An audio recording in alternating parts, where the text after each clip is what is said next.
यह रही एक बौड़ा वृद्ध किसान की दिल को छू जाने वाली कहानी। आखिरी बीज। एक बौड़ा किसान की कहानी। गांव के एक कोने में एक छोटा सा कच्चा मकान था जिसमें 75 साल का रामदीन किसान रहता था।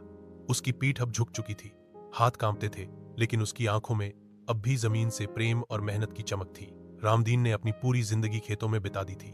उसने बचपन में अपने पिता से खेती सीखी और फिर हर साल बिना नागा हल चलाया, बीज बोया, फसल काटी। लेकिन अब समय बदल चुका था। उसके बेटे शहर चले गए थे और गांव के बाकी किसान अब मशीनों और रसायनों पर निर्भर हो गए थे।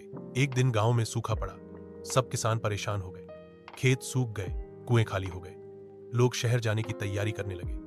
लेकिन रामदीन ने अपने पुराने बक्से से एक मुट्ठी देसी गेहूं के बीज निकाले। ये बीज उसने अपने पिता से विरासत में पाए थे, खास देशी किस्म के, जो कम पानी में भी उग जाते थे। लोगों ने उसका मजाक उड़ाया। अबे बाबा, ये बीज कौन सा चमत्कार करेंगे? लेकिन रामदीन ने बिना परवाह किए अपने छोटे से खेत में बीज बो दिए। उसने हर सुबह कुएं से 2 बाल्टी पानी निकालकर फसल को सींचा, अपने बूढ़े हाथों से निराई गुड़ाई की। धीरे धीरे हरी पत्तियां निकलने लगी। कुछ हफ्तों बाद जब बाकी खेत बंजर पड़े थे, रामदीन का खेत हरा भरा हो गया।